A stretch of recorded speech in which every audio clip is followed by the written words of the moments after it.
like every time I was stressed out, I was like, you know what? I'm gonna dye my hair blue. And then next week it might be red and then purple.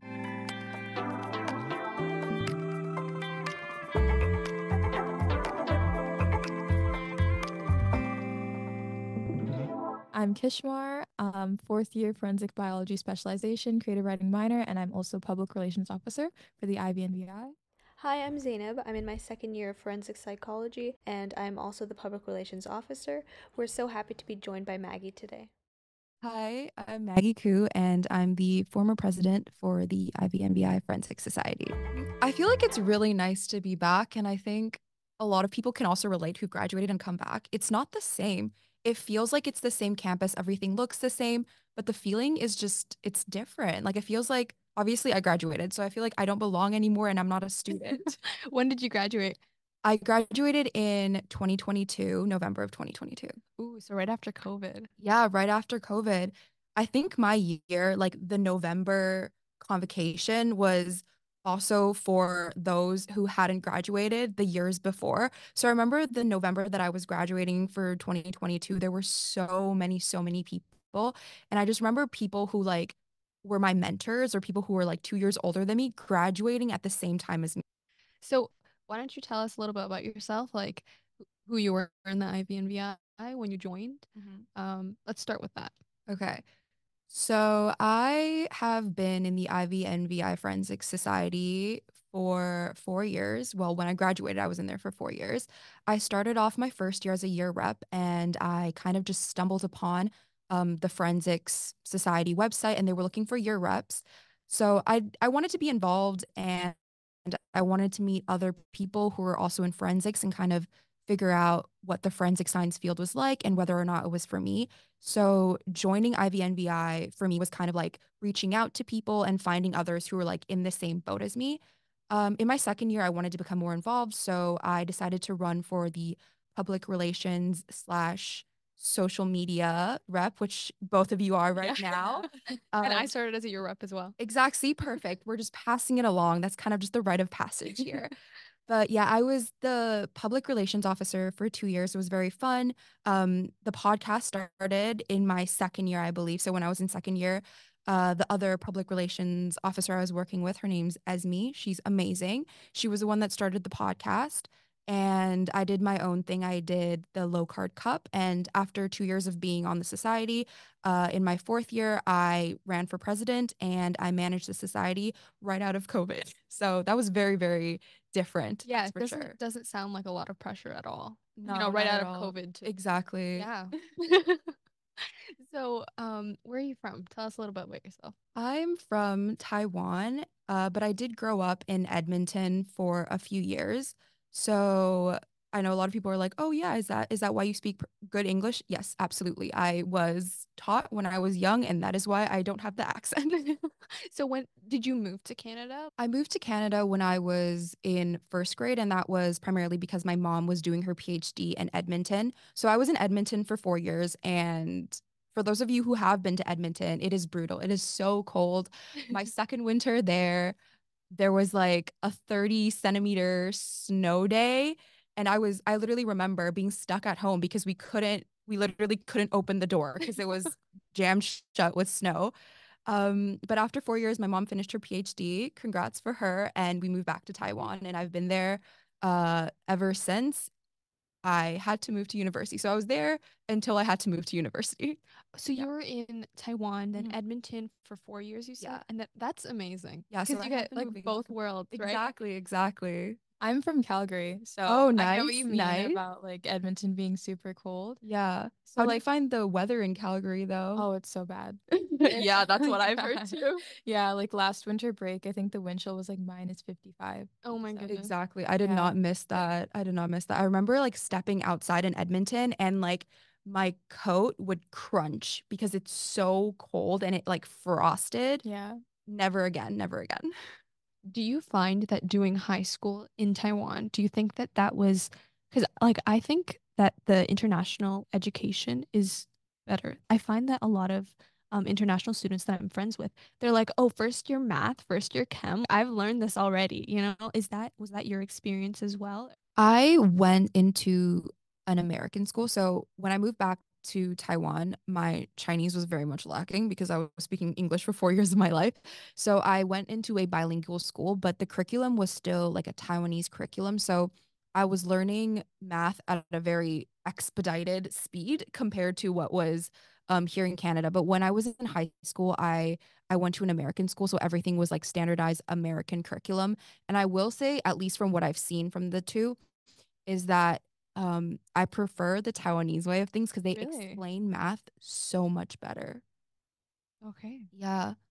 Like I know it's a lot of like it's a lot more practicing with numbers instead of like scenarios because I know in at least like algebra and stuff they like to do word questions. Oh, I hated those. Johnny Exactly. has 5 apples. Oh, but Exactly. then it gets more complicated. It's like Johnny's driving at a speed of like this and Like, what's the kilometers of the sun? Like, how far is it? Like, Exactly. okay, how did we get Exactly. here? Like I feel like the American curriculum for math, it's just too wordy for me. Yeah. Whereas like the Taiwanese version, it focuses a lot more on like numbers and like, do you know how to solve this equation? Okay, if you don't, you need to do this 10 more times.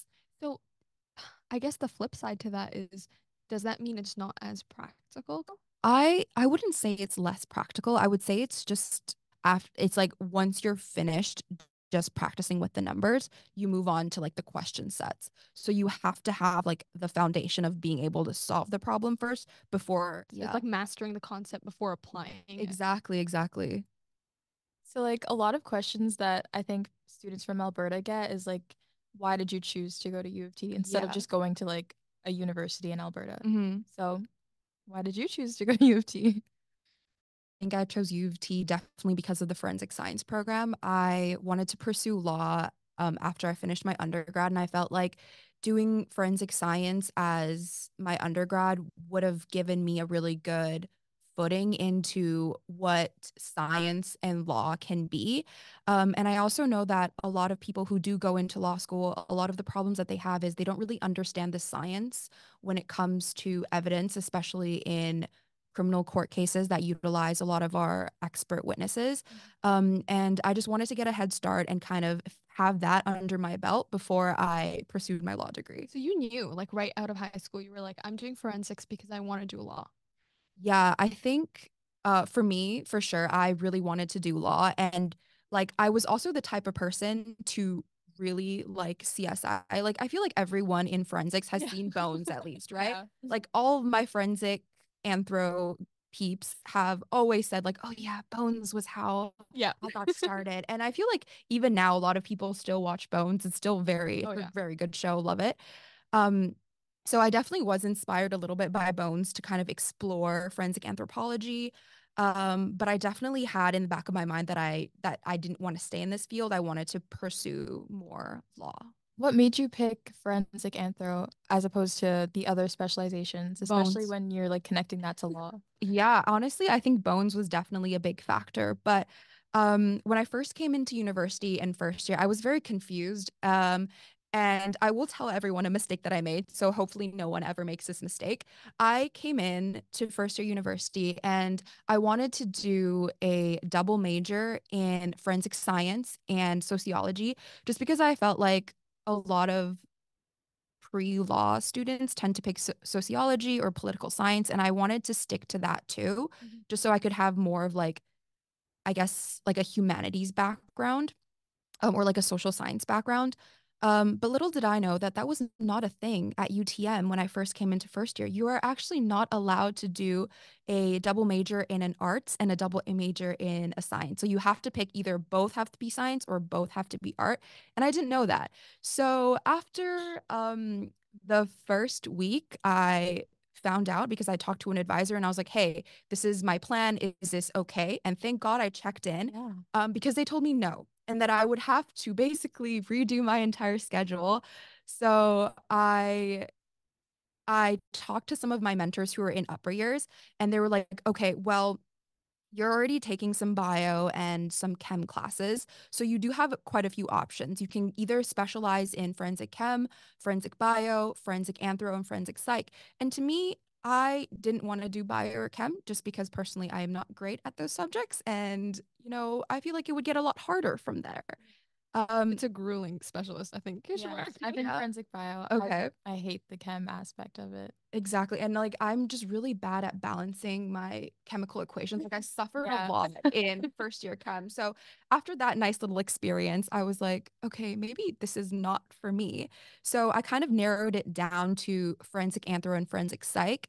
And my mentor was in forensic anthro, so I got a lot of exposure to some of the stuff that they were doing in upper years. Like I was looking at some of the textbooks that they were going through. And I also had another friend who was in forensic psych. But for me, I think what drew me more to forensic anthro was just how much hands-on learning that we do, especially in upper year. Like in the osteo classes, in the field school classes, they're very hard, I will say. They're extremely difficult. Been through them, would not want to do that again. But it was very interesting because I felt like it kind of removed yourself from like the lecture aspect and gave you a lot more practical experience that you can learn physical skills from. Too, you were just like, what? Forensic anthro it is. Exactly. I was like, you know what? If I can't do forensic science and sociology, I might as well specialize. I Yeah. might as well just do the best I can. Good for you. And you made post, right? First year? I actually made post in my third year because of Okay. all this delay. So at UTM, there's like the classic drop dates for all of your classes, right? Because I was still figuring out what courses I want to be in first year, there were a lot of courses that I wasn't able to get into, especially for in order to get post, you have to have like certain classes under your belt. Mhm. And I just didn't have them when I was in first year. And then after second year, there was COVID, so Yeah. the chances of that were even lower. So I think I was one of the rare few instances where I actually got into my post after I finished third year. That's good to hear because like we hear Yeah. all these stories of like, oh, I made post in first year, and then we don't hear about the people who didn't have the requirements or didn't make it in first year. Yeah. So how did you feel not making it in first year? Like, was it stressful for you to be like, I don't have a Yeah. program? I think it was definitely stressful. Like all of my other friends had made posts because they kind of went in knowing that they wanted to do forensic anthro. And I feel like this is just a side note that a lot of forensic anthro students that at least I was classmates with, they were they were like gunning it. Like when they came into university, they were like, "Yep, we love bones. We're gonna do bones. This is forensic anthro is my life." But for me, I was kind of like still figuring it out, I would say. So I feel like I was like behind. So they got into they already have all of their stuff figured out. But I think it did obviously make me nervous because I was like comparing myself to them.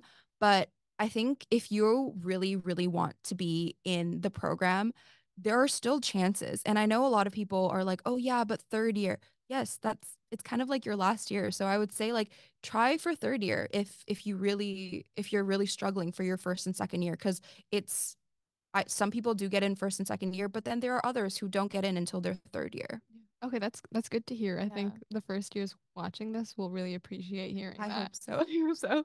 So because you got into post in third year, how did your capstone like project work? Like, were you able to get into it? Like, what was the application different because you weren't in a specialization at that point? For me, I had to talk to the advisor as well as Dr. Rogers because she's the one that's in charge of everything. So I did have to have meetings and I did have to go through, I think I went through the same exact process as everyone, except on top of the internship, I also had to do post. So I don't think it was any different. I just had to do two applications at once. Okay. And Yeah. what did you end up doing for your capstone? For my capstone, I got put with the Osgood Innocence Project, which honestly was one of my top picks. I'm very glad I was able to get that placement. And my research focused on wrongful conviction cases in Canada and how to mitigate their rates, especially when it comes to cases that have expert witness evidence. So I guess now that we're on the topic of like, law and your capstone project, do you know what kind of lawyer you want to be? What field? I think for me, I definitely want to pursue criminal law just because I have so much of that background. And I feel like for me, like one of my big aspirations for going into law school is that I really don't like miscarriages of justice, especially when it comes to forensic science and faulty forensic science specifically. I mean, who does? Right? Exactly. Like, I'm pretty sure everyone who's been through the forensic science program has heard about all the wrongful conviction cases and like biases, confirmation bias, and what that can lead to. And for me, that's kind of why I really wanted to go into law because I want to say, hey, like, I have this background in forensic science and I want to be able to interpret these expert witness testimonies correctly. I don't want them to be misinterpreted by the jury or the trier of fact and for the verdict to end up being guilty when the person was not guilty at all. Do you want to be like a prosecutor? Do you want to be a defense attorney? Is the end goal being a judge? I still don't know. I think that's still up in the air. I definitely have met people from both sides. I've heard both sides of what it could be like to work as either like the prosecutor, the crown, or as a defense, but I think I need to go through law school in order to have a Yeah. really good answer for that. Yeah, I think Judge Maggie has a good ring to it. Yeah. Oh, thank you. Yeah, if I'm ever in trouble, you better be my judge. Exactly, exactly. If you ever have problems with forensic science and law, call me, but only after I graduate, please. I actually wanted to be a lawyer, like a criminal lawyer Okay. for a little while, but I couldn't imagine defending someone who's guilty. And then Oh. for a long time, I was justifying it by saying, like, this is how the law works, and Mhm. a guilty person deserves to be defended, like whether or not they actually did it. But then I watched How to Get Away with Murder, and I was like, this is so ethically ambiguous. Absolutely not. Okay. Okay. So what are your career aspirations now? I'm interested in healthcare because that's something that I know I won't go home and be like, did I just let a guilty person walk free? So I don't know. Kishmar, what about you? My career Yeah. aspiration? Oh, okay. I feel like I keep getting asked this question because I'm in like my fourth year now and I'm graduating. But I don't know. I feel like there are just a lot of things that I would like to pursue. And like I have been looking at like pathology assistant for grad school, but like that's like 5 students a year. So it's kind of nerve-wracking. Yeah. Yeah, we were talking about this about like how forensic pathologists they're in school for so long after Yeah. graduation. How do you feel about like doing another step? You took a gap year, right? I honestly, when I was first thinking about taking a gap year, I was so put off by that idea because for me, it felt like, oh, yeah, you're just being lazy. But I honestly feel like people need to stop being so hard on themselves when it comes to taking a gap year or taking some time off to do work and really figure out what you want. Because I feel like for me, this gap year kind of showed me how exhausted I was from doing my undergrad degree and coming out of COVID. I think everyone was kind of just feeling so exhausted from being in that state. So, like during my gap year, I worked for my dad's company for a bit. I worked on some public relations stuff for that company. But then after a bit, I just started studying for my LSATs, and that's kind of what I've been doing. I've been taking it very, very chill, which I'm honestly very appreciative of because I was just so stressed for my 4 years of undergrad that this is like a breath of fresh air for me. Yeah. Like Yeah. I can imagine after 4 years of grinding, like you deserve Yeah. this. Especially because it's such like a academically rigorous university. Like I think you deserve a break. I agree. I feel like I hear a lot of people talking about how like UT is a very hard school, and I definitely agree. Like people who've graduated from UT who are like going to other schools, like a lot of my friends who are going to other schools are like, yeah, when you come to this other university, they are never as hard on you as Really? U of T is. Yeah. Like I know a lot of people have heard like that U of T mottos is like, oh, if you can't keep up, then you're gonna get dropped. But that's not the case in a lot of universities. Um, so it's very interesting to see that. So are you looking to do U of T for law school then? Is that your number one choice? See, that's the thing. I always say that U of T is stressful, but then yes, I do want to go back to U of T for law school. Yeah. And do you have any like reason for choosing U of T as your law school? I think one is definitely prestige. Like a Oh lot of yeah. people choose law school for their prestige, and it's very much because you want jobs when you're done with your degree, right? And top schools like UT or Osgood have the most placements because those are the like more companies are going to U of T and Osgood looking for students.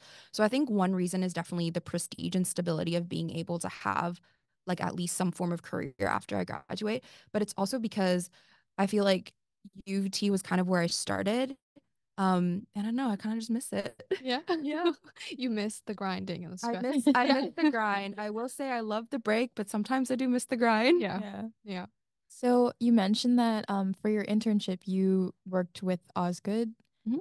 So is Osgood Law School on the list? I feel like you have your foot in the door already. So Definitely Osgood is on my list. And I I really enjoyed working with Osgood's Innocence Project because they also let me sit in on a few of their clinics, which is what they're called when you get into law school. It's kind of like they're how they explain it is like a law clinic is like a regular clinic but for law. So if you go to like a regular clinic for a checkup, you go to the law clinic to ask your law questions. Um I don't know why it is like that, but that's just That's what they call interesting. it, I've never heard of that. right? I had no idea. Hey guys, if you go into law school, you also have to go to a clinic. Um but yeah, I was able to sit in on the clinic and I was able to watch them analyze a lot of the cases and kind of break down, especially like wrongful conviction cases, because that's what the Innocence Project is mainly working on. I was able to see them break down a lot of wrongful conviction cases and try to come up with like fresh evidence that they could put in for the appeals. And I feel like that was very interesting for me and that was like an experience that I didn't think I would be able to have until I actually went into law school. It's good that you were able to do that. How Yeah. is like the application pro? Because I know Kishmar, you touched on that a little bit, but do you like was that a difficult process to go through to apply for capstone? Like for students who are currently in third year, do you recommend anything? I think definitely before you submit your application, do research on all the fields that you want to do. Honest, I kind of forgot what the questions were that we were asked because it's been a while since I filled out that application. But I do remember you get to rank your choices. And you also get to submit what kind of research topic that you were into. So I did pick law as my top view, and I did have wrongful conviction and faulty forensic evidence as some of the topics that I really, really wanted to research. And for me, I had to interview for this position because there were, I think, a few other people who also had the same rankings. Um, but I went in, I did a lot of readings. I did a lot of background research into wrongful convictions and like what was wrong with the field before I went into the interview and presented my proposal. Okay, so our first open Q&A question. What was your favorite part about the forensics program when you were here? My favorite part about the forensics program when I was here, um, I think, wait, now I have to think about this. Is it academic or is it just Like anything? your favorite course or like your favorite lab section, anything like that? Okay. Um, my favorite course, I think, was Ant 101. And Sherry Fukuzawa? Oh, I exactly. took it with Sherry too. I love Just so Sherry. good. She's amazing. Professor Fukuzawa has my heart. And I still remember to this day the examples that she would give in class. Um, and honestly, I loved it. I think that was kind of what convinced me, like, hey, you chose the right program, by the way. Because I was not into the sociocultural anthropology as much, but I was definitely into like the more like evolutionary and bio, which is what Ant 101 was. And so on that note, who's your favorite prof? Who's my wow, this is a very loaded question. Well, you're not here anymore. They can't hold you. That's Yeah. I mean, she is TAing though. that's So true. you gotta be wise. I think wow, this is so hard. I really want to say Dr. Woodall Woodall is because my favorite too. exactly I think everyone knows. And it's genuinely just because I've been to most of her office hours and I love talking to her. She's so funny. Um, I also love Dr. Rogers, but she scares me sometimes. She's very, very nice, but I've taken her class and I've done osteo with her and I've done bell ringers. So for those of you who are in forensic anthro, you know exactly what I'm talking about. Kishmar. My favorite prof? Yes. I know Okay. you're still a student and they can. Yeah. I really liked having Woodall and Murray Clayton together Oh. with like in ethics. They just have such like positive, good energy. So yeah. And like their course content is always so interesting. I've taken so many classes with Woodall. I wish I could take classes with her forever. You can always come back and TA with her. I could. Now I have a future plan. Yeah, there that's you true. go. See, who needs grad school when you can you TA if you're not in grad school? Um, I got the TA position because they really needed TAs and I had taken the course, so I fit the criteria. But I know if you're doing like a coroner's assistant degree, like I know that's a thing also at U of T. If you do that, you can definitely be a TA. Like, can you TA if you're no longer a student? Like, if I'm 50 years old, can I just TA for the rest of my life? I don't think so. I don't think it's Yeah. like a proper Job. job. And I think the university, what a lot of universities do at least, is they'll give all of their TA positions to their master's and PhD students because they actually like they need to be making that money in order to like Mhm. cover everything. And like you only get positions after all of the grad students have picked up what they wanted. Okay. Yeah. Interesting. I asked Murray about it a couple of weeks ago and he said the same thing. He said Right. that they save all the TA positions, especially in forensics, for the grad students because there aren't very many opportunities for them Mm, outside of the university. that Yeah. makes sense. And it's a good job, right? Like, do you enjoy TAing? Honestly, I do. And I'm TAing with Professor Prakash and I love that class. Like it's literally everything that I've been talking about, miscarriages of justice, roles of, you know, the crown, the prosecutor, and the expert witness and what they should and shouldn't do. So it's like a really good refresher and kind of like a reminder of why I want to continue going into law. That's good. Do you have to mark like a million papers? Yeah, I'm actually in the process of marking papers now. Um, I will say having to read 75 6-page essays is definitely a lot. Yeah. So, actually, what's it like being on the marking side of things? Like, when you have to read that many papers, like, how do you know what's what's good? You know, like by that point, I would just be like sleeping. Like, Oh. I feel like at this point, I have R versus Abby memorized in my brain. Like, I already know the dates, I already know who's convicted, I already know like the details of everything, just because I've read it like 70 something times already.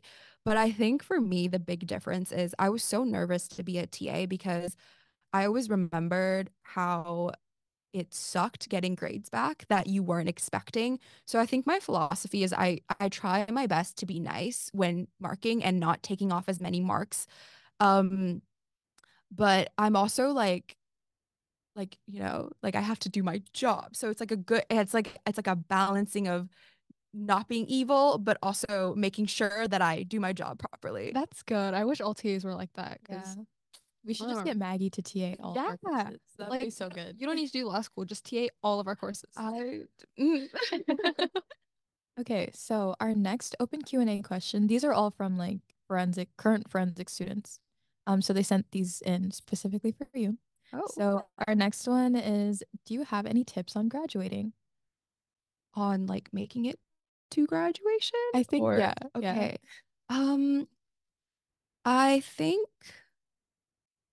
pay attention in class and go to all your classes. I know that sounds like so arbitrary, but I feel like for forensics specifically, if you miss a class, you're basically missing out on so much information. So I think the one thing that I will say is like if you pay attention in class, you're already doing it. Like you're already halfway there, you know? So that's my one big thing. And I guess my other tip is to not worry so much about what you're going to do after graduation because I know a lot of people are always thinking like, "Oh yeah, once I graduate, I have to either go be going into law school, I have to be going into grad school or I have to have a job." There's a lot of people out there who still don't know what they want to do and I think as people in our 20s, it's okay to take a few years off and to figure it out before like diving headfirst into another degree or like a really long-term commitment job. For sure. And you still like you get life experience when you take a gap year and if you don't know what you're doing to figure it out. So, I agree.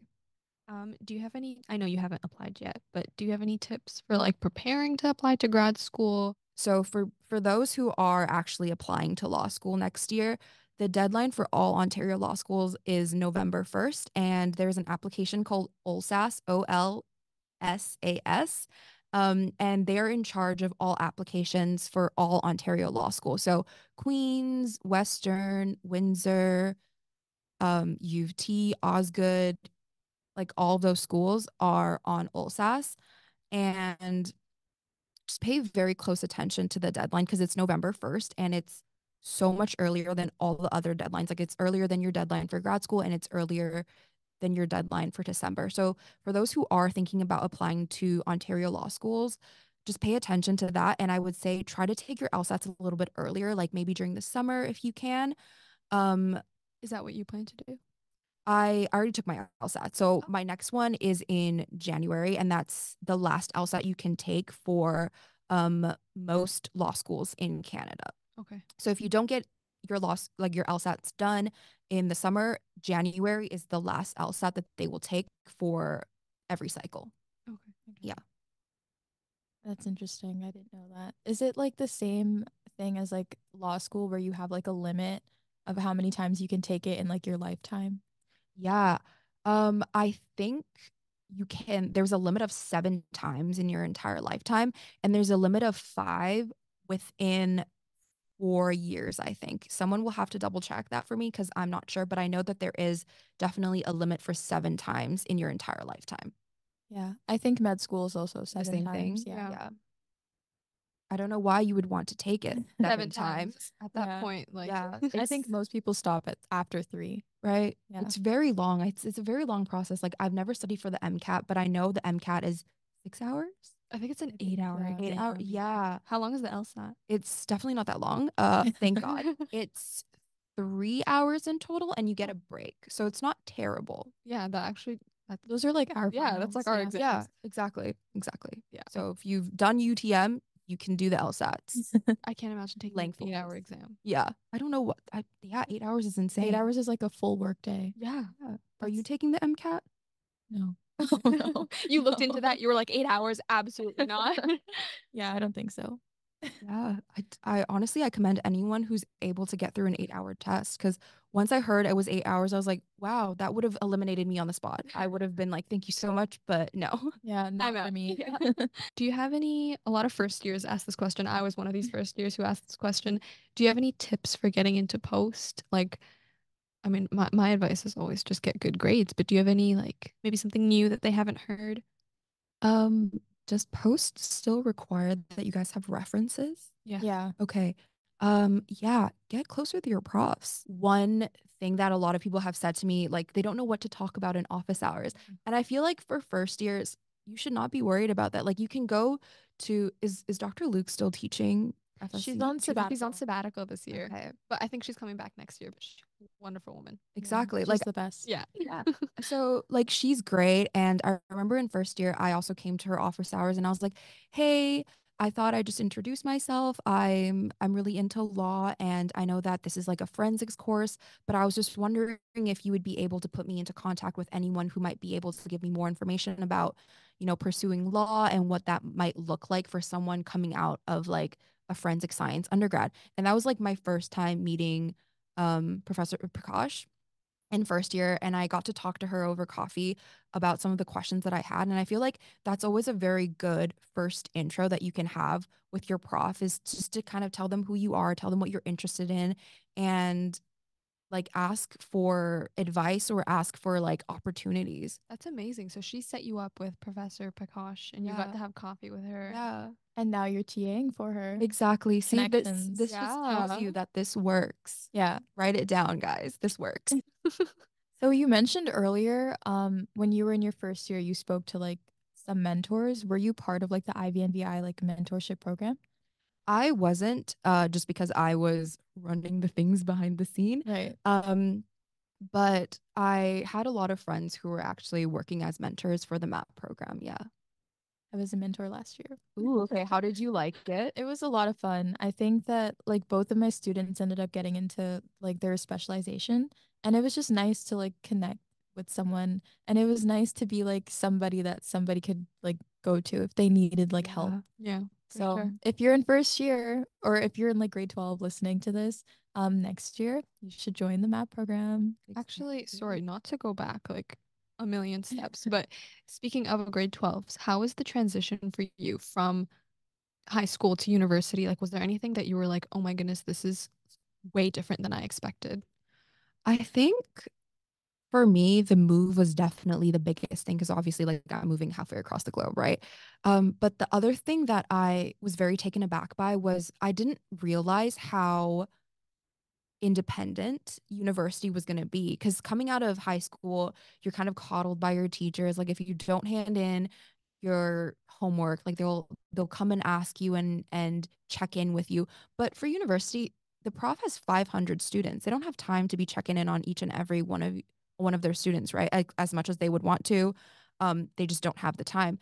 So I feel like a big awakening moment for me was that I would have to be the one pushing myself instead of like relying on deadlines or my prof or my TA to be doing all those things. And so how did you keep up with that, with all that like new freedom where no one was monitoring what work you're doing or not doing? I think the best way that I was able to manage my time and still like get all of my stuff done was to hang out with my friends and have like these study sessions where we would only be doing work. And like we can goof off, but we would have to be doing work. Like I I don't specifically remember which day of the week it was that I took chem, but all of my friends who took chem with me, like we would go to their dorm and we would just sit there for 3 hours trying to figure out what the pre-lab for chem would be. And like I think that's a great way for first years to make friends but still stay studying because like you know what you're having fun but you're also getting work done. But emphasis on getting the work done. Like a literal work-life balance. Yeah. Exactly, yeah. So, speaking of transitions into school, so do you think that you are prepared for your transition from gap year back into an academically rigorous university? I feel like I will definitely struggle because like the intensity that was U of T undergrad. And then coming out of that, I was just so relaxed. I was just so happy to be done with everything. I was finally like, there were no deadlines for me. Like, I didn't need to do any more presentations. I didn't have to, do my own research. I was like done. So I think I've become a little too relaxed. So I am a little bit scared, but I'm also excited because, it's like getting it's like getting back into the gym, It's like a Yeah. really weird analogy, but it's like being able to get back into the gym and like train your mental muscle. No, I think the structure of school and like going to classes and networking and just talking to people is actually enjoyable. And if you step back, which I think you've kind of like with the gap year, you've Mhm. kind of realized like school is not super, super bad. I think Yeah. like there are a lot of fun things about school too. Mhm. And I think one of the big parts that I definitely do miss about school is like the networking aspect, and hanging out with your friends. And I know the deadlines are always the things that we complain about, but once you leave school and you start working, you don't have that anymore. Like you can't go to class with your friends. Like you don't work with your friends, like Yeah. when you're working, those are your colleagues. They're not like your besties, right? So I think it's cherish the time that you have an undergrad because it won't be like this when you start working. Yeah. I think we tend to take it for granted. Mhm. I definitely recommend getting involved just because I think it's a great way to make connections. Like that's how I was able to get close with my profs. And that was also how I was able to learn more about forensics because the best way to learn anything is to talk to professionals who are in the field, right? And I I haven't been keeping up with any of the IVNVI stuff, but I know like Do we you used follow us? I do. Good. I know we used to do like meet the profs and stuff Yeah, like We we that. still still do do that. that. That's amazing. And I think that's really beneficial for first years, especially because you're meeting a lot of the profs that you're going to have class with, and it's nice to be able to have a conversation with them just to see like again if you're unsure about what you want to do in the future, like whether or not you want to stick to the major that you've chosen. Do you think that being in so many extracurriculars in undergrad has helped you outside of like school, like post grad? I think the one thing I'm definitely the proudest is how much I was able to do when I was at UTM. So I have a lot of like volunteer and stuff on my resume and my CV. And I feel I would definitely encourage a lot of students to also do that just because it gives you so many talking points, especially when you're in interviews or when you're talking to grad school reps or law school reps. it's really good to have those things just like in the back of your head. So when they're talking about something that you might be able to relate to, you can bring up your experience and be like, oh, hey, I've done this before. This was something that I was very interested. This is what I learned. And it's also great for your personal statement because it gives you more points to reflect on. Some people, they don't want to get involved with extracurriculars because Mhm. they're like, I want to prioritize my grades because I want to do whatever, grad school, med school, law school, whatever. But I think this was on actually the UTM registrar's Instagram. They were like, you can have a 4.0, but make that the least impressive thing about you. Exactly. And that's I was like, wow, that's So inspirational. yeah. I think it's great advice. I think they do have an emphasis on just being like a well-rounded student. For sure. Yeah. And I'm glad that a lot of admissions are moving more towards like a well-rounded applicant because I've never believed in only focusing on school in undergrad just because I feel like the difference between undergrad and high school is that undergrad is more of like an experience. Like you kind of make your experience in undergrad, whereas for high school, it's kind of like you're given these things, like you're given your schedule. There's not a lot you can switch around. Whereas in university, there's so much flexibility. I know there's not a lot for people who are specializing, but there's still a lot of flexibility in like the minors that you choose and like the extracurriculars that you choose. And I feel like those are kind of what make your experience in university, you know. What skills do you think you have like picked up being IVNVI president? One thing I would say is definitely talking, like public speaking for sure. Um, just because at every event, like you kind of have to make announcements and you can't awkwardly stand in the front and going like, "Hey guys, just thank you so much for coming." Like you have to have presence. So I think um one thing that I definitely learned as like president for IVNVI is public speaking and also how to work well with like everyone around you because like you're balancing the like all the commitments of the other executive members as well as like the year reps. So it's like a lot of people that you're managing and you want to make sure that everyone's on good terms and like no one's feeling ignored, no one's feeling like they're not heard and like everyone's working together. Random question. Mhm. Because the IVNVI right now is all women. Yeah. Yeah. And I think the forensics program as well is It's mainly, mostly girls. yeah. Yeah. The- I've also noticed that. Even in your time, it was like that. Yeah, I think the only guy, okay, wait, that's not the only guy. There were two guys that were ever in the Forensic Society when I was in, and I was there for 4 years. Then there were only two guys. The first was a year rep, and he was in the same year as me. He was a year rep with me, but he decided to go to St. George and do chemistry instead of forensics. So good for him.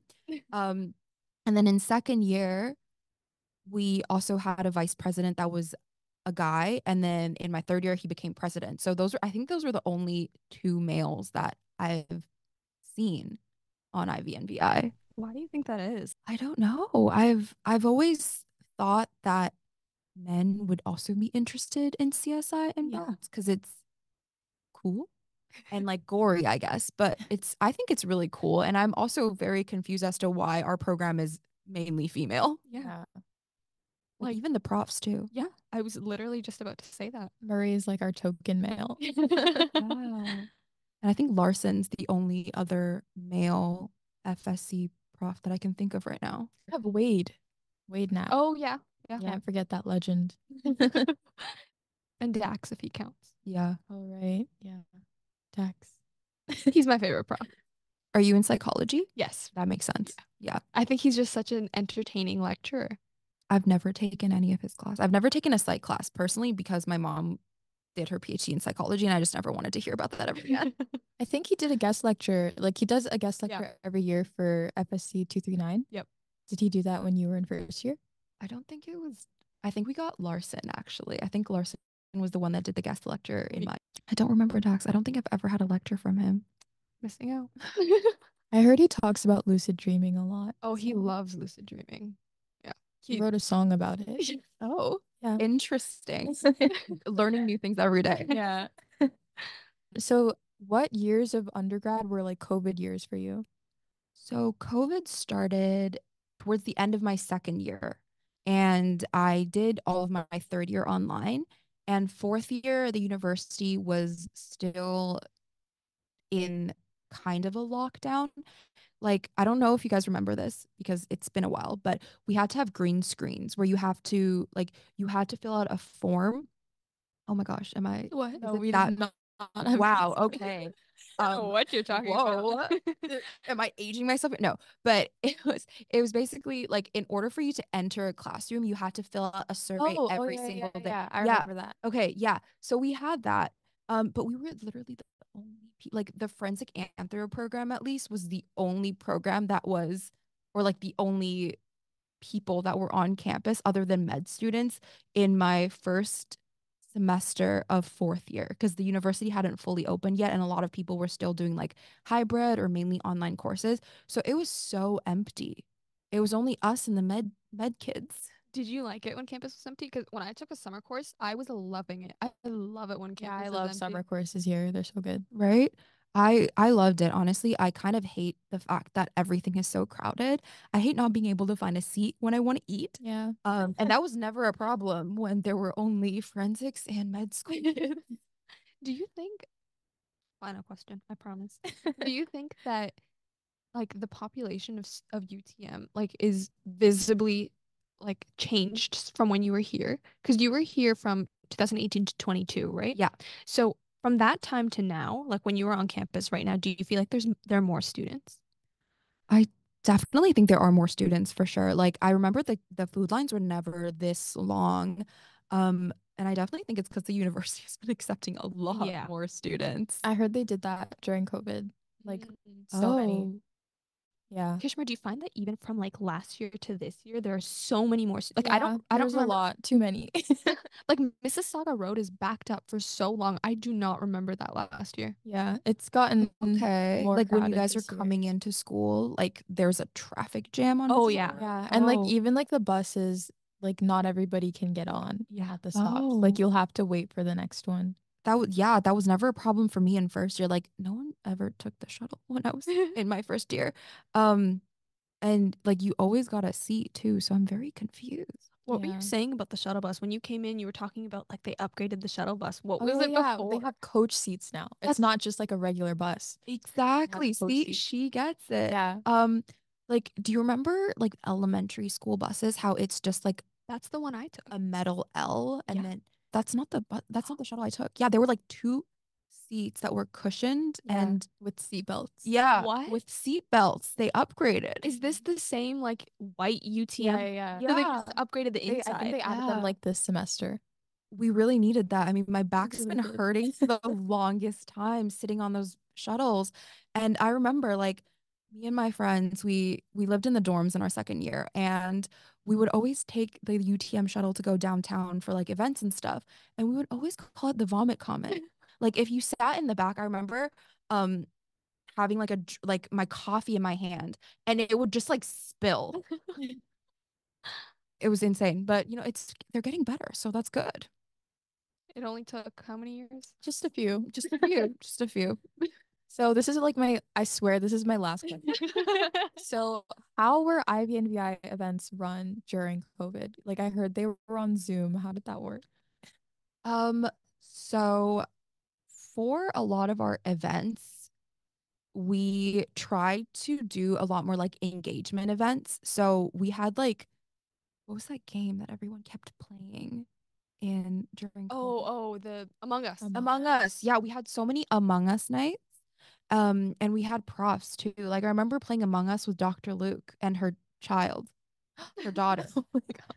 And this is the worst mistake I've ever made in my life. But I fully was like, oh my gosh, no, you are the person, you're the, what is it called? The imposter. The imposter. I was like, oh my God, Dr. Luke's the imposter. Turns out she was not the imposter and it was her daughter playing. So she was like, Maggie, how could you do that? I'm not and I was like, oh, I'm so sorry. And this was to my prof's daughter too. So, Oh. but yeah, I feel like during COVID, most of the IVNVI events were a lot more game nights just because we wanted the like the UTM community to feel more connected during COVID. And we also heard that a lot of students were saying that they weren't able to go see their friends, they aren't able to hang out with their friends. So that's why we had a lot more game events like that. But I remember the first event that I held after like COVID restrictions were lifted was the Who Done It at the CSI house. That was like the first event that was running in person right after COVID. And this was in my fourth year. And that was so much fun. Yeah. Did you guys do like the Valentine's Day one too when you were in fourth year? Yeah, I loved it. I felt like it was a very good idea to do one for October and one for February. And it like worked really well that it was Halloween and then it was Valentine's. Yeah. Well, that's stuck because we still do that. I'm so glad that that's a legacy that needs to keep going. Traditions alive. Yeah. Okay. So I think that's the end of the podcast today. Thank you so much for coming. Thank you so Thank much, you for Maggie, having me. for coming and talking to us. We wish you the best of luck on your LSAT. Thank you. U of T or Osgood, we're hoping for you. I will let Fingers y'all know. crossed. Thank you. And we'll be hosting other podcasts this year, so stay tuned. Stay tuned for our next episode. Thank you. I'm the former IVI. Sorry, my bad. Take two. I'm Zainab. I'm